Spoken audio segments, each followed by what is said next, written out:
Good day, everyone. How's it going? We're on to our final module here, Module 5.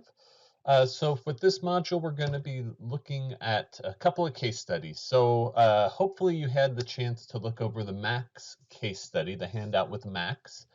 And then so, that's what we have here. It gives you a little bit of background, gives you the transcript, and then some summary of the standard measure reports and the different other types of reports and conclusions. I'm going to extend that with Max. Let me find my slideshow here.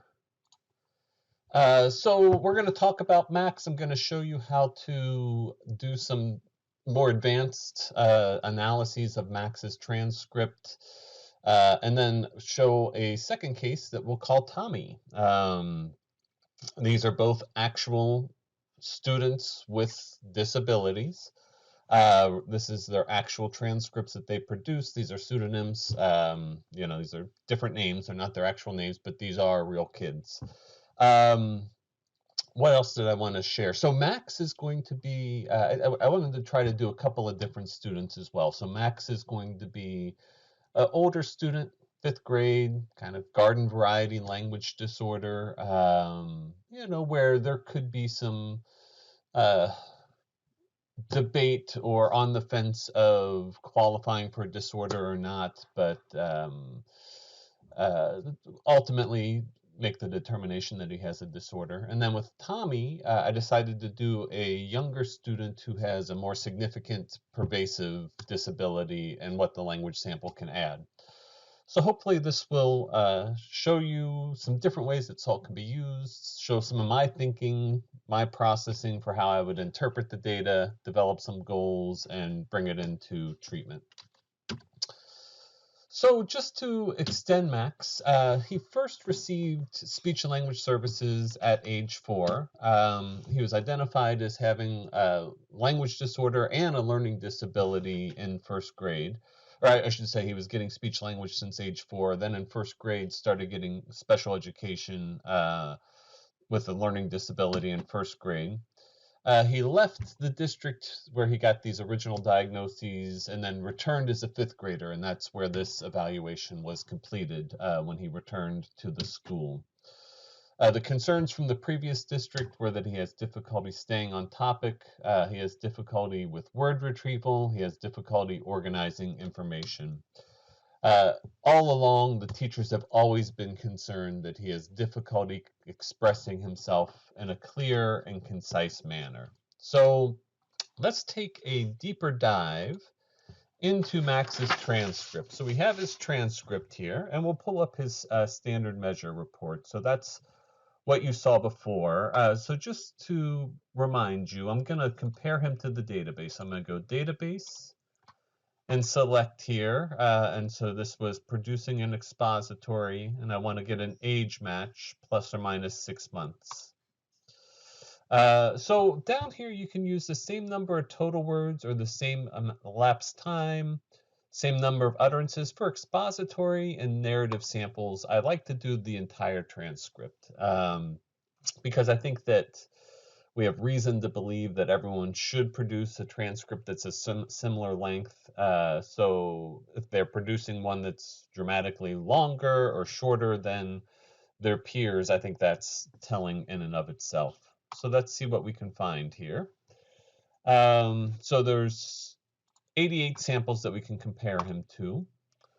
So let's go ahead and take a look. We'll start with what we call the standard measure report. That performance report, that's the written out narrative. The standard measure report, it gives you an overview of everything. That first one that you calculate tends to be kind of slow. We'll let it generate its values here. So we are, as we're waiting for this, what Max did in this was expository sample and describing the game Monopoly. Yeah, so we'll see what he has going on here. And hopefully my computer will, there it goes. All right. So I'll try to zoom in. Oh, I can't really zoom into this. Hopefully you can see what we have here. Things are flagged for 1 standard deviation. So, you know, we do see where things are 1 or more standard deviations from the mean. Looking through this, we see some areas that are flagged. So all words, total words that he produced 376 words. His peers produced 695 on average. So a bit lower, about 1 standard deviation below the mean. Not hugely lower, but a bit shorter than his peers. One of the biggest differences that we see is the expository structure, that ESS. He scored a 15, whereas peers scored a 32 with a standard deviation of 5. So quite a bit lower in his expository organization skills. We see MLU is a bit lower compared to his peers. The reason why we have these verbs per utterance in here is that's really an indication of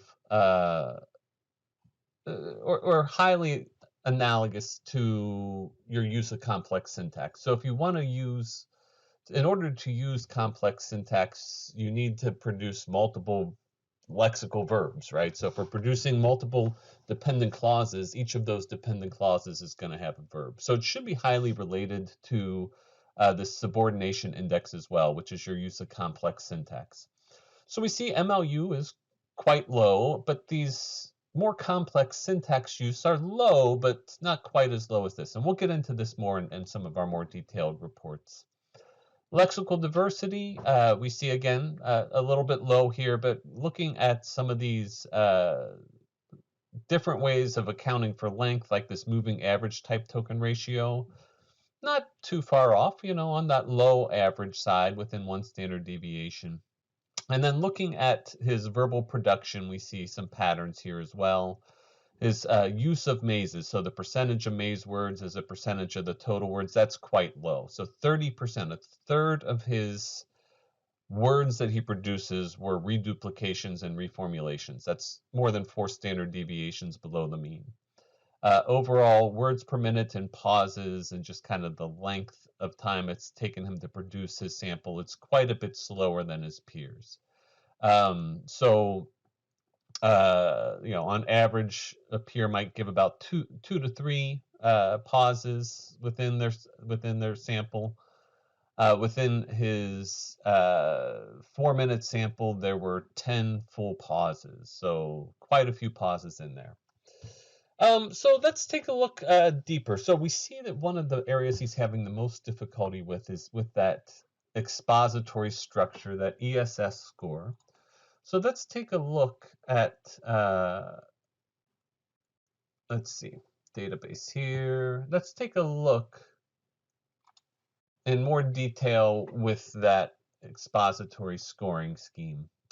So what we'll see is for the database, on average, everyone has, 3 to 4 as a score for each of these individual items. Here we see they're all 1s and 2s, okay?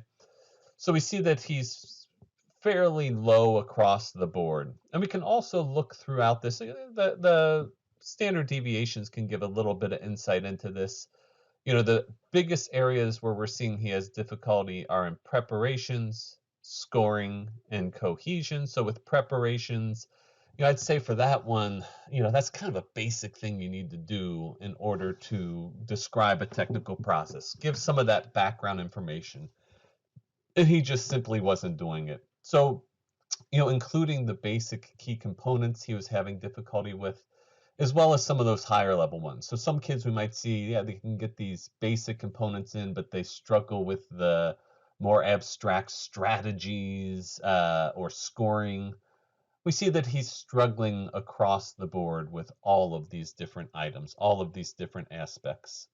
So, let's take a look now at that syntax and morphology. So, oh, that's not the one I wanted to do. I didn't want to do grammatical categories. And it's getting hung up on it.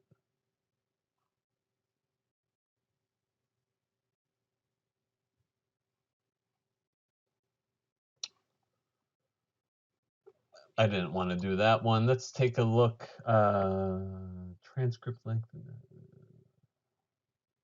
Let's look at his utterances that he's using here. Okay.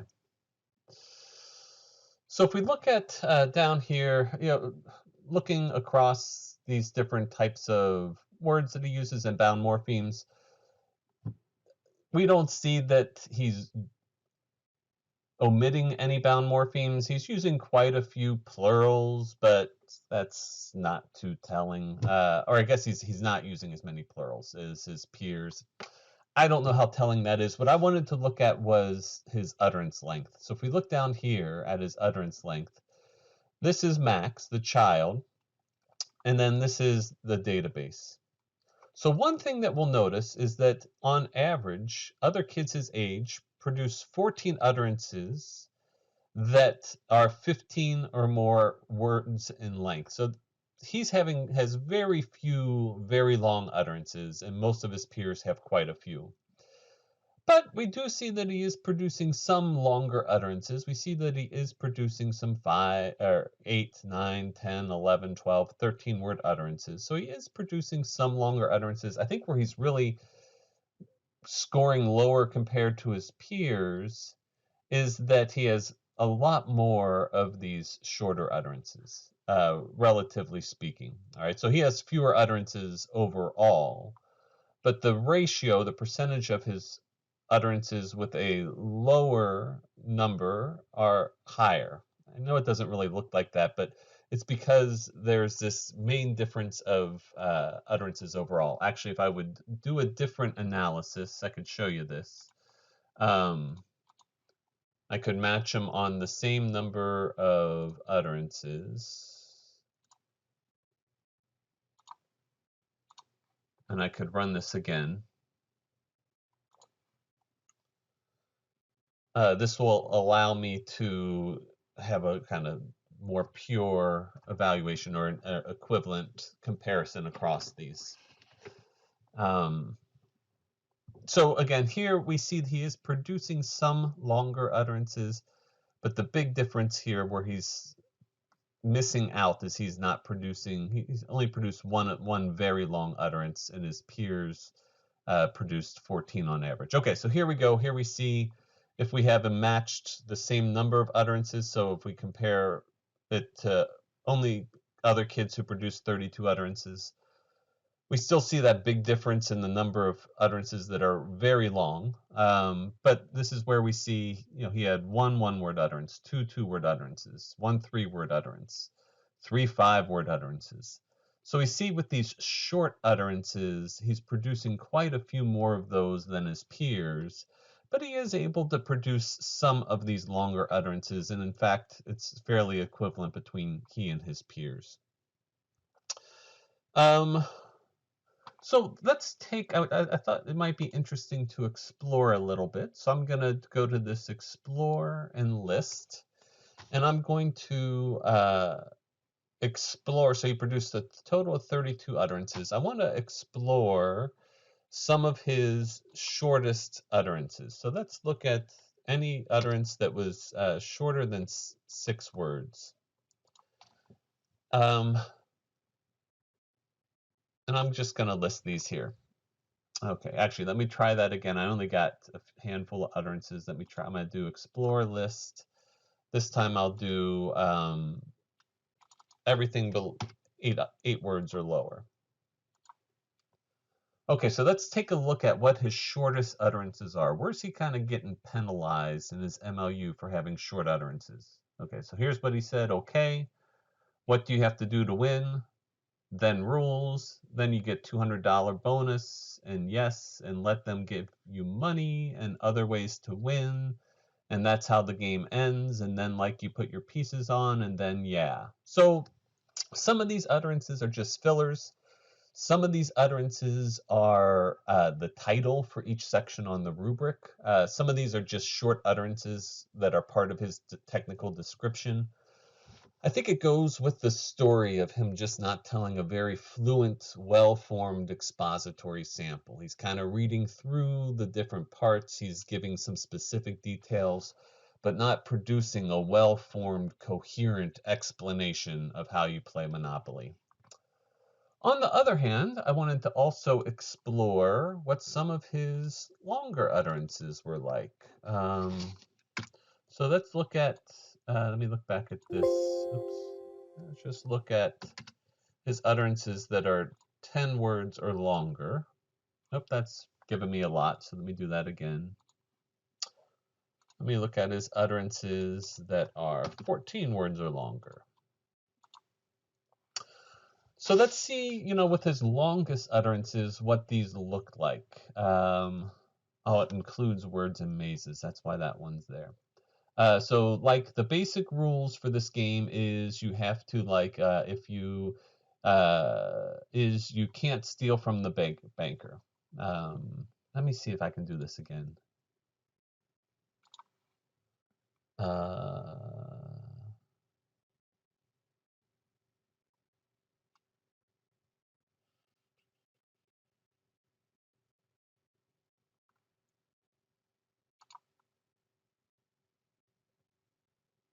All right, so this is including words and mazes. So that's why I'm getting some of these. But that's again, look at some of these better utterances that he's producing. If you get every single house, you win the game. So this is a nice classic dependent clause that he's using here. If you get the house, you win the game. You can give people cards that say you have to give them money. So that's another dependent clause that he's using there. How you set up is you take out the board. So this is another example of a dependent clause. The basic rule for this game is if you like, you can't steal from the banker. So, or no, that's all right. The basic rules for this game is you can't steal from the banker. So another just nice, clear use of a subordinate clause.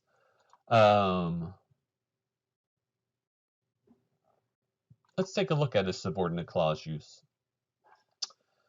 So most of his utterances have just either one clause or two clauses, and that's pretty similar for other kids his age. A lot of kids aren't using a lot of subordinate clauses, but he's starting to use them and use them effectively. Okay, let me also, so another question we had,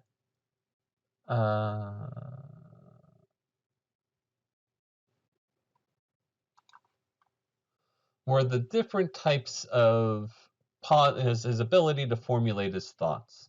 Right. So if we look at how long it took him to produce this sample, it took him 4 minutes, and most of his peers, it took him 3 minutes. He had 93 words a minute versus 130 words a minute. So slower sample, longer sample, slower production, more pauses, and then the amount of pause time that he had here is considerably higher. So 38 seconds in pause time versus most kids have 5 seconds or so. So he's having lots of pauses, and this probably is consistent with that formulation, those formulation issues that are being reported. All right, last thing I want to look at is the maze summary. So looking at the types of mazes that he's producing. And we see, across the board here, we see, high standard deviations, 2 standard deviations from the mean. No single type of maze that he's producing. He can have revisions of words, revisions of phrases. He's repeating individual words. He has some filled pauses. So just across the board, having some difficulty with these mazes. Also looking at the mazes that he's producing as a function of the utterance length. So is it something where he's just having a lot of mazing with really, really, really long utterances that are hard to produce? So are we just seeing the mazes on the longest utterances? Or are we seeing them across the board? And we're seeing them across the board here, right? We're seeing even with the shorter utterances, he's producing these mazes. So this seems to be a pretty pervasive issue that he's having. So going back to the presentation here. So what have we learned about Max? So I think we have decent confirmation that he has a language disorder, especially with that expository scoring scheme. If we're really thinking about that educational impact of the disorder, we're seeing that there does appear to be a disorder here. We're seeing some relative strengths, really not a lot of errors that he's making. He's overall producing grammatical sentences and using vocabulary accurately. I mean, it's a little bit lower than his peers, but not dramatically low. And he does have the ability to produce some longer utterances. He can use that complex syntax. So what are the main difficulties that he's having? He's having difficulty organizing his thoughts, organizing his discourse, formulating his ideas, formulating his thoughts. And this comes through in two ways. This comes through in his ability to provide a well-organized expository sample, as well as getting utterances out without a lot of reformulations and reduplications. So how might this generalize to what we're seeing in his day-to-day life? So, are we seeing these profiles of strengths and weaknesses in easier discourse contexts? It might be interesting to see, is this something that just happens with these higher level academic tasks? Or is this something that we're also seeing in conversational discourse? You could do multiple language samples to get that. You could also, if we're honed into these reduplications and reformulations, if he's mazing 30% of his words, that's something that you can tell either by having a couple conversations with him or just talking to his teachers, talking to his parents. When we're getting into more academic tasks, are we seeing that this difficulty with favorite game or sport is generalizing to other types of technical discourse he has to give? So describing processes in science, math, and social studies. Are we seeing this in other modalities? So within comprehension when reading and listening. What's it look like when he's engaging in narrative discourse and story comprehension? Is he able to be organized when he's generating his conversational discourse? Presumably, based on this language sample and the major concerns that were being expressed, is that this is a pretty consistent pattern of difficulties that he's having. So I think the language sample, it helps us identify that. It helps us identify some of those relative strengths. It gives us some questions to ask, like, what's this look like in conversational discourse? It opens the door to a conversation with a math teacher or a social studies teacher or a science teacher. It gives some insight and awareness of the difficulties to the teachers and to Max himself. In fact, with Max, this was in a later sample, but he, read his transcript and said, boy, I really kind of messed that up, didn't I? So what are some goals that we might take away from this sample with Max? So I think that a great place to start would be some direct instruction and direct practice of some of these discourse organization skills. Expository organization may be a great place to start. Also, some meta-linguistic awareness. What are some strategies he can use when he has to plan his discourse? What are some strategies he can use to compose his thoughts and be ready to get them out so that he can really dedicate his linguistic resources to getting that message out? What types of supports can we give for supporting these different types of academic discourse tasks? Right? So can we assist in identifying some strategies? So maybe some graphic organizers, maybe some practice sessions, maybe pre-teaching of some major concepts, maybe additional preparation time for different types of classroom presentations or something. Can we collaborate with some of the educators to figure out how we can solve some of these breakdowns? And then also, if we find some strategies and supports that work, can we teach others how to use those? Can we teach the teacher how to use some of these strategies? Can we, help the team, help the educational team figure out where we really could benefit from some extra planning time? Maybe we could give some word banks to use. Maybe we could, if they're using rubrics in the classroom, maybe we could do some coordination where we would use those rubrics as well. We could also think about progress monitoring with Max. So once we start this therapy, how can we monitor the progress? I think you could collect additional expository language samples and not do full transcription and get an idea of uh, his overall expository organization skills. We can maybe take short language samples or just get some general impressions of what his discourse formulation skills look like. If he's mazing 33% of his words, it's going to be pretty obvious. So can we, take some other sort of data where we can see, is he able to get his thoughts out with fewer reduplications and reformulations? We can also see, is Max using some of these strategies? So if we're giving some strategies like planning and practice, is he using these strategies? When he gets a new assignment or a new project he has to do, is he remembering to use these strategies? Can we look at the broader support system? The teachers, the parents, are they using these strategies and remembering to use these strategies and have easy access to the materials? As we get into middle school and high school, one thing all of our students need to do is be aware of their strengths and weaknesses and their own ability to monitor their productions and monitor their work. So is he able to check in with himself and see how he's doing and see how he could improve on future types of tasks? So, some ideas of direct instruction, some ideas of supports for accommodations, some ideas how we can see actual growth in his language skills, some ideas in how we can see increased use of supports.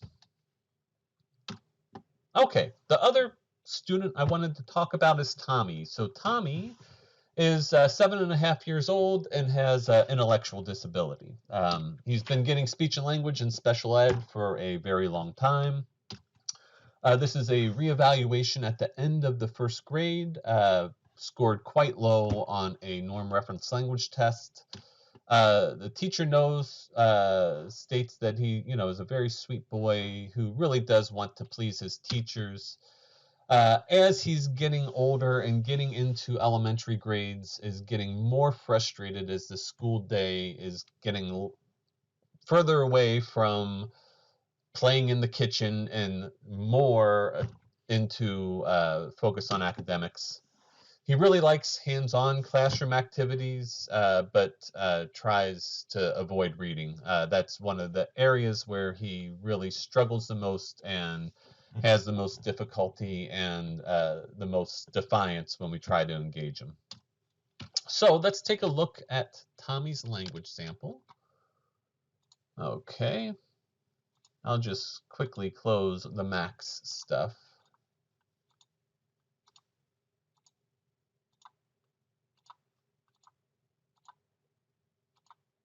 All right. So here we are with Tommy. First thing I'll do is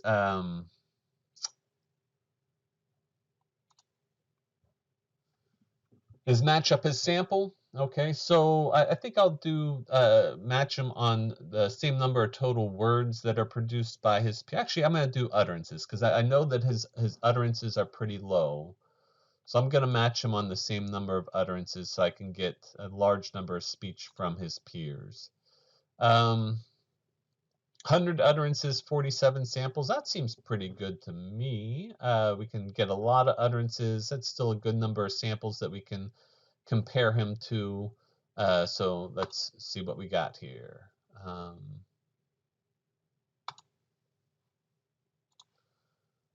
And this first one is always a little slow. So I'm just going to take a drink of my water. This is often where I walk down the hall and grab a cup of coffee and then come back and have everything sitting and waiting for me. So we can anticipate that across the board, we're likely going to see lots of flagged items. We're going to see areas where there's multiple standard deviations below the mean. That self preschool giving us a standard score of 55. That doesn't give me much information I didn't already know. He struggles. He has a significant language disorder that's associated with an intellectual disability. So what are some things that we may be able to find in this language sample that can clue us into some profiles of strengths and weaknesses? So let's go ahead and take a look. So, looking across the utterances and words that he's producing, we see that it's pretty well matched. That's because we matched it to the database ahead of time. We do see that he is a fair amount less intelligible than his peers. We expect most 7-year-olds to be fully intelligible, and they are 99% intelligible. It's not like there's a major intelligibility issue. I would not say that's going to be one of his greatest areas of need, even though it's 4 standard deviations below the mean, because we can understand most of what he's saying. Not surprising that we're seeing MLU quite low. Not surprising that we're seeing different words in this type token ratio, moving average type token ratio low. Not surprising that we're seeing lots of errors. So 30%, 39% of utterances have errors. 23 omissions, 20 error codes, so 7 to 9 or 3 to 9 standard deviations below the mean. All of these things fit with that profile of a language disorder, right? So not too surprising here. Now let's look at some of the different discourse type measures. We see that the percentage of response to questions, so the database, 80% of what they produce are responses, or percentage of response. So they respond to 80% of the questions. He's not responding to all the questions. Also, his turn length is 2.62 words. So each word on each turn that he has on average is 2.6 words, whereas in the database it's 11 words with that turn length. So he's taking quite a few less turns than his peers. He's interrupted by the other speaker quite a bit more than his peers. Okay, so let's dig a little bit deeper into this. So first thing I want to do is look at some of the omissions that he's making.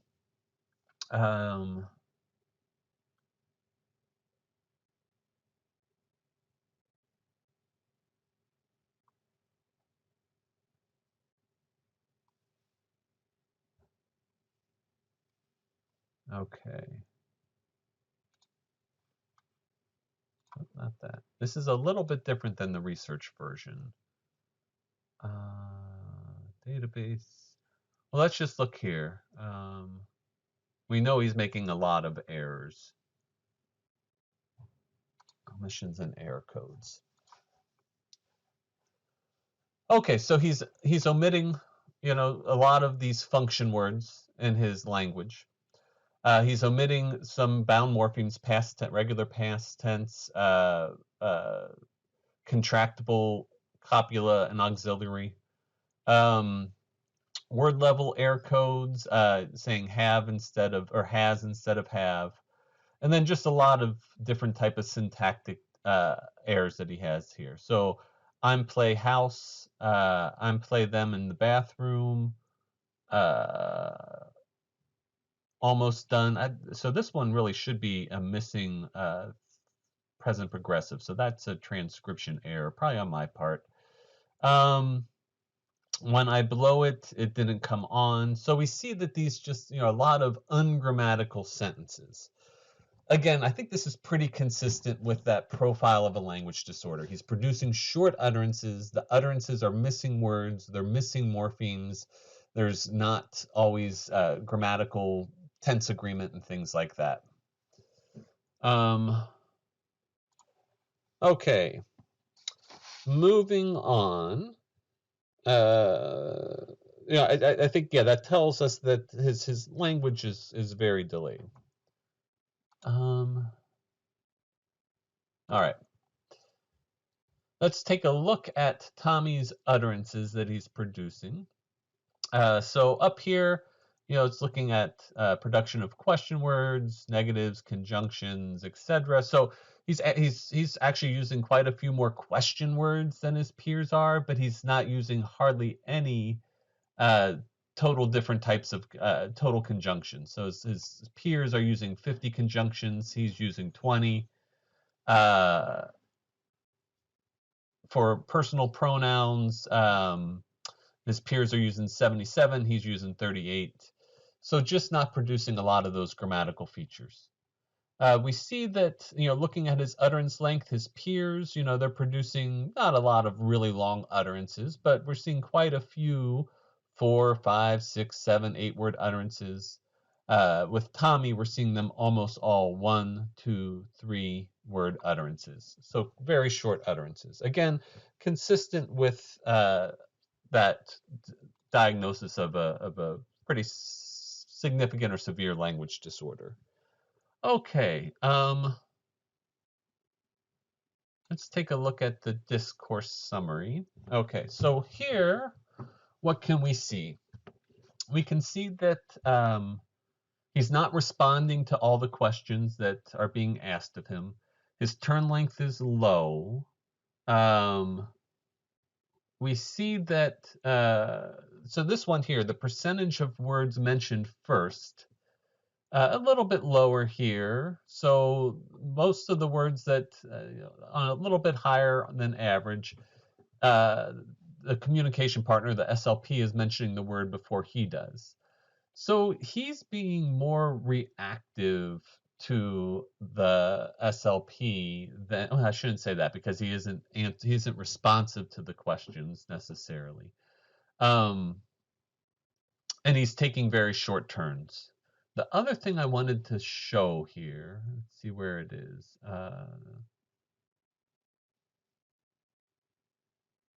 That's the discourse summary.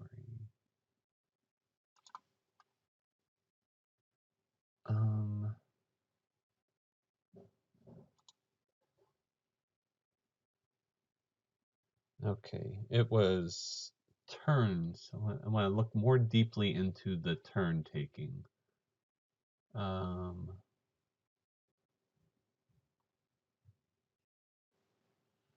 it the discourse summary? All right. So, do I have this in the database one? Yeah, we did the discourse summary here. But they don't have the examiner. I wanted to take a look at the examiner. What you'll see here is the examiner has to talk a lot. The examiner is producing a lot of prompts. All right. So we see that the turns are short and that the examiner is asking a lot of questions. The examiner is initiating a lot of the conversation here.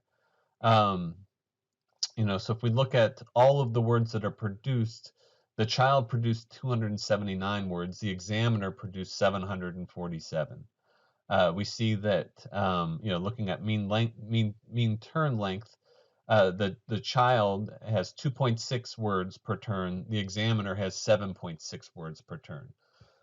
So this could just be a bad examiner who's really bad at taking language samples, or this could be a child who has significant language difficulties and requires a lot of support in order to produce what they need to produce.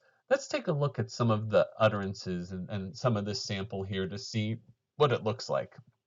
All right, so what the examiner says, what did you do this weekend? And he says, I'm play house. And she says, okay, you played house. That's good.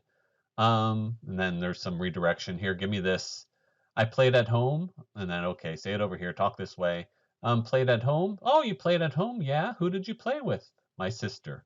Okay, let's put these here. My sister, my brother, and my sister. Okay, sit up. Your brother and your sister? And my older brother. Your older brother? We play outside. You played outside? Hey, that sounds like fun. What did you do outside? Play house. Right? So he told us he played house. He told us who he played with, and now he tells us he's playing house again. Not a lot of just, oh, let me tell you about when we played over the weekend. It was so fun. The examiner really needs to guide a lot of this. Granted, the examiner's doing a lot of redirection for him to sit still and to not mess with the recorder and stuff like that. But let's take a look down here some more where they were talking about some school things. All right. Do you remember what kind of dinosaur they made? Brontosaurus. Brontosaurus, you think? Oh, okay. Nope. Nope. All right. What's your favorite game? Apples. Is that a game? Uh-huh. Can you tell me how to play? Yeah, spin bottle. Spin the bottle, and then what? You get the apples to drink. Then you get it. Then you get what? Apples. Oh, you have to spin something, then you get an apple? Okay. That it. Okay, and what about, let's think of another. I don't like that, right? So we're not really getting a conversation. He's answering some basic questions. He could be a little ornery, but this is the general pattern with Bobby or with Tommy that we see. So he can answer some questions about the here and now, but there's very limited elaboration. He's pretty inconsistent in his answers. So what have we learned from this language sample? We've learned that he has a significant language disorder. At the discourse level, we learned that he can stay on topic okay. He can answer questions, but he really requires a lot of support from that conversational partner. So we want to know, he's not real engaged in this session with a familiar speech language pathologist. We would predict that he may not engage very well with others. We may predict that he doesn't initiate a lot of communication. So in the sample, we saw that he pretty much only responded to questions and responded very basically. He wasn't really initiating and adding a lot on his own. He did stay on topic to a certain degree, but he didn't continue and elaborate and engage off of that discourse and elaborate on the topic. We see that he has significantly impaired language skills, right? His utterances are clearly very short. He's clearly omitting many words and morphemes. He has a limited lexical repertoire. This is nothing new. These are some of the clear difficulties that he's having. So what could be some goals? So one, I think that we need to, not lose sight that we need to build that language, build that base language, increasing his MLU, adding some of those morphemes and longer utterances, getting in some of those grammatical words, fully grammatical sentences. Recasts therapy. Where he says, he go to the store. Oh, that's right. He went to the store. He went to the store and got some food, just to give that support and that feedback to help him expand that grammar and syntax. Maybe trying to expand some vocabulary into really that some vocabulary from the curriculum that he can really use. Discourse goals. It looks like there's some things that may help him be a little happier and live a more full and life and be more engaged in the curriculum. If he's very passive and responsive, if he could start initiating more in the conversations and initiating more discourse, that would probably help him out. If we could work on extending those conversational exchanges so that those conversational turns are longer so that he's contributing more to the conversation, that would help him out as well.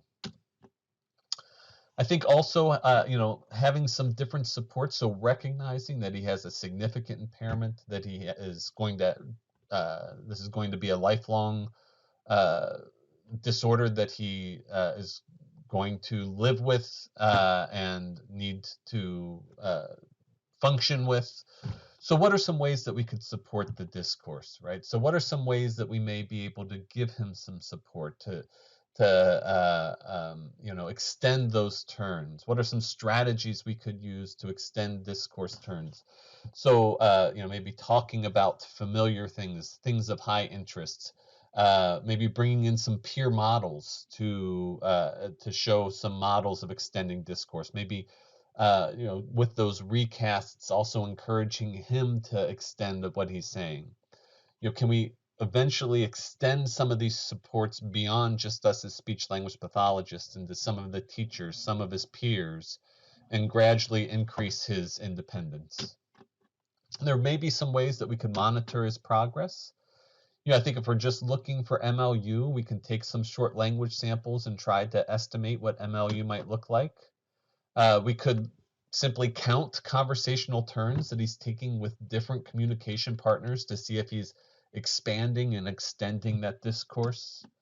We could also look at or estimate the partner effort, the effort of that communication partner that's needed to keep the conversation going, like a dynamic assessment, right? So what is the communication partner effort needed to keep the conversation going? And hopefully it would gradually decrease as he becomes more independent. So that's what I have for you. I hope that this was helpful. If you have any questions, you can always let me know. Otherwise, I look forward to our next and final discussion. Have a good day.